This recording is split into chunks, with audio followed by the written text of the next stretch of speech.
प्रिय दर्शकों, स्वागत है आप सभी का अध्यात्म और ज्योतिष में। मैं हूं देवभूमि ऋषिकेश उत्तराखंड से आप सभी के साथ आचार्य आशीष। आज हम चर्चा करेंगे एक महत्वपूर्ण और गंभीर विषय पर, तुलादान। तुलादान शब्द आपने कई बार सुना होगा। तुला कहते हैं तराजू को और दान आप लोग समझते हैं, दान माने दान करना, डोनेट करना।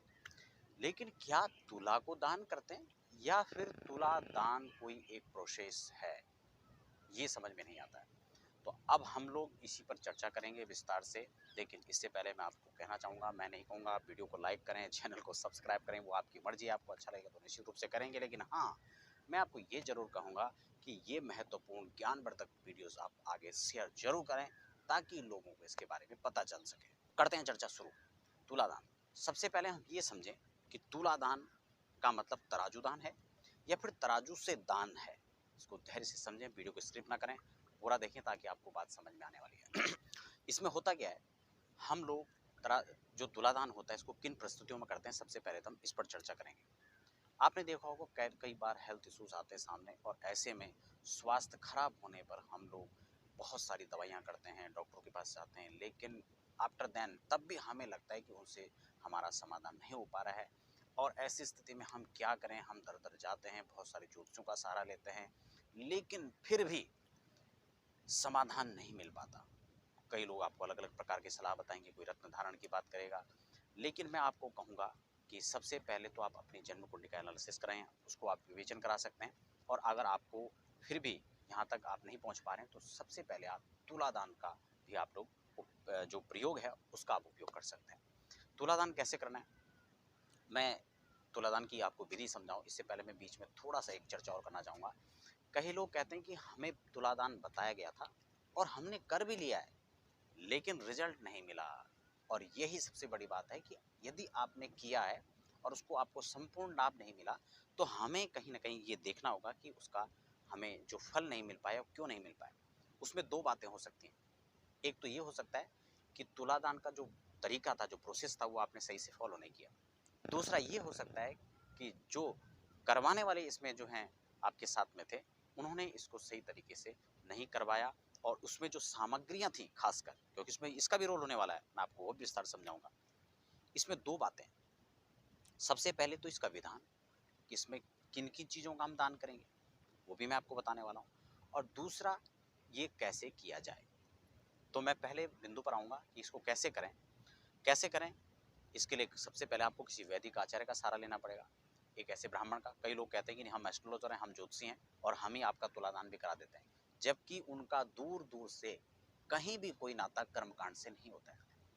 मैं एक बात सभी दर्शकों को यहाँ पर कहना चाहूँगा, सबसे पहले आप ये जरूर देखें कि हाँ, जिन व्यक्ति के पास हम ये करवा रहे हैं, इनका कहीं ना कहीं इस पेशे से कहाँ तक का रिश्ता है। कई बार हम लोग देखते हैं कि तमाम प्रचार, भ्रामक प्रचार से हम लोग भ्रमित हो जाते हैं, और कहीं ना कहीं ऐसी जगह हम लोग पढ़ते हैं कि फिर वहाँ से हमारा समाधान नहीं होता है, बल्कि हम लोग व्यवधान में पड़ जाते हैं। इसलिए हमें खासकर जो है इस चीज़ पर ध्यान देना होगा। एक वैदिक जो है ब्राह्मण की जो है हमें यहाँ पर आवश्यकता पड़ेगी, हमें उनका सहारा लेना पड़ेगा। और उसके बाद किन किन चीज़ों का इसमें दान किया जाता है, मैं वो आपको बताने वाला हूँ। आप इन चीज़ों को अपने पास नोट भी कर सकते हैं, अपनी डायरी निकालिए, पेन निकालिए और आप नोट कीजिए। इसमें हमें 7 प्रकार के धान्य, उसकी हमें आवश्यकता पड़ने वाली है। 7 प्रकार के धान्य यानी अनाज जो भी हो सकता है, धान्य जो भी होते हैं, हमें उन चीज़ों को यहाँ पर लेना पड़ेगा। जैसे कि हम लोग मक्का ले सकते हैं, हम लोग गेहूँ ले सकते हैं, हम लोग ज्वार इसमें ले सकते हैं, बाजरा इसमें ले सकते हैं, इसमें आप लोग जो है चने की दाल ले सकते हैं, साबुत चना भी आप इसमें प्रयोग कर सकते हैं। और हाँ, इसमें आपको सप्त धान्य के साथ साथ में क्या क्या चीज़ और लेनी है, ये भी खास बात है। इसमें आपको नमक, साबुत नमक जो है, इसमें समुद्री नमक जो होता है झाग वाला, उस नमक को भी आपको अच्छी खासी क्वांटिटी में रखना है। जैसे कि उदाहरण के तौर पर आपका 80 किलो वजन है, बड़े ध्यान से समझें और इसको आप इसी तरह से फॉलो भी करेंगे। मान लो उदाहरण के लिए आपका 80 किलो वजन हो रहा है, तो आपको इसमें मैक्सिमम ज़्यादा से ज़्यादा जो आपको इसमें सामग्री रखनी चाहिए, मेरे अकॉर्डिंग, कुछ लोग इसमें और भी अपना विचार रखते होंगे, लेकिन मैं शास्त्र परंपरा और ये दान फिर हम कहाँ कर रहे हैं, उससे कौन व्यक्ति किस रूप में लाभान्वित हो पा रहा है, इस चीज़ को भी हमें ध्यान में रखना चाहिए। तो इसमें आपको मैक्सिमम गेहूँ जो है आप इसमें ज़्यादा रखें, 50 से 60 किलो की मात्रा में आप इसमें गेहूँ रख सकते हैं। उसके बाद सातों धान्यों को मिला करके हम कुछ मात्रा में इसमें रख सकते हैं। मान लो आपने 50 किलो इसमें गेहूँ रख दिया, तो 10 किलो इसमें आपको कम से कम साबुत नमक रखना चाहिए। जबकि साबुत नमक बहुत ज़्यादा काम में तो नहीं आने वाला है, लेकिन बहुत ज़्यादा इसका रिजल्ट भी आपको इसके साथ में मिलने वाला है। इसके साथ ही हम बात करेंगे सरसों का तेल, इसमें आप जरूर ऐड करें। इसके साथ ही 7 रंग के कपड़े, छोटे छोटे आप रुमाल के आकार। इसके साथ ही वैसे तो विस्तार से बहुत विधान है, लेकिन हाँ, मैं भी शॉर्ट में आपको बता रहा हूँ। आपको करना क्या है, एक तराजू लेना है। तराजू लोहे का होना चाहिए। अगर आपको कई बार ऐसा भी हो सकता है कि इस विधान के हिसाब से आपका तुलादान ना हो पाए, पॉसिबल ना हो पाए ऐसा, तो आपको क्या करना है, आप ऐसे भी कर सकते हैं, अपना वजन करवाइए। आपको पता है, आप गए मार्केट में, आपने तराजू में अपना वेट किया, आपका जो भी वजन है आपने उसी अकॉर्डिंग में अपना जो है सामान एकत्र कर लेना है। इन सामग्री को आप एकत्र करके लाते हैं, फिर आप इसके लिए छोटे तराजू का भी जो है आप सहारा ले सकते हैं। उसमें इसका जो है पूजन होने वाला है, और इसमें सबसे पहले गणेश अंबिका जी का पूजन होगा। वैदिक शास्त्रोक्त पद्धति से षोडशोपचार इसमें जो है पंचांग पीठ का पूजन होगा। अब जो आचार्य यहाँ पर आएंगे वो आपको इसके बारे में समझाएंगे, पंचांग पीठ क्या होता है, इसमें क्या क्या चीज़ें होती हैं। मैं उस पर खैर अभी चर्चा नहीं करूँगा क्योंकि वीडियो लंबी हो सकती है।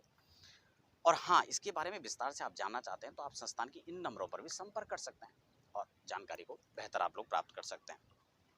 साथ ही यदि आप कहीं भी रहते हैं, देश दुनिया के किसी भी कोने में हैं, और आपके साथ भी किसी प्रकार की स्वास्थ्य की प्रॉब्लम आ रही है या अन्य कोई प्रॉब्लम है, और आपको लगता है कि कहीं ना कहीं हमें तुलादान करना चाहिए, करवाना चाहिए, तो भी आप इन संस्थान के नंबरों पर संपर्क कर सकते हैं और पूरी सहायता आपकी यहाँ पर की जाएगी। खैर, मैं आपको बता रहा था, आप तुलादान जो है कैसे करेंगे मैं आपको समझा रहा था।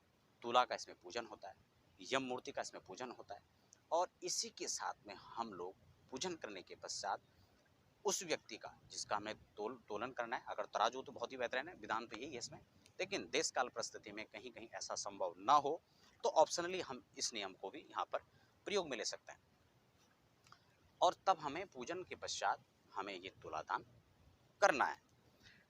अब तुलादान करने के बाद ये सामान देना किसको है, यहाँ पर मैं आपको ये कहूँगा, क्योंकि बहुत सारे ब्राह्मण तुलादान नहीं लेते हैं, और ऐसी स्थिति में हमें कहीं भी किसी आवश्यक, वैसे तो दान का जहाँ तक कि अन्नदान की बात आती है, वस्त्र दान की बात आती है, जिनके पास परिपूर्ण है आपको वहाँ पर इसके लिए कोई बहुत बड़ी आवश्यकता नहीं है। लेकिन हाँ, जहाँ पर आपको लगता है कि ये दीनहीन है, गरीब हैं, ऐसी बस्तियों में, झुग्गियों में जा करके आप उनको ये दान दे सकते हैं, प्लस इसमें कुछ दक्षिणा भी आपको उनको देनी चाहिए। और जो आचार्य, जो ब्राह्मण आपका इस क्रिया को संपन्न कराता है, उसको यथोचित सम्मान के साथ उनको प्रसन्न करना इसमें बहुत महत्वपूर्ण हो जाता है।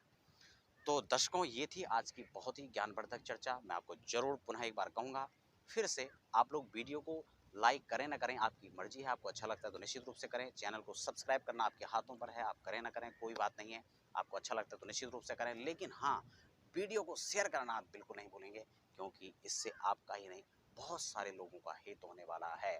आप सभी बने रहें मेरे साथ में अध्यात्म और ज्योतिष पर। आप सभी का धन्यवाद। नमस्कार।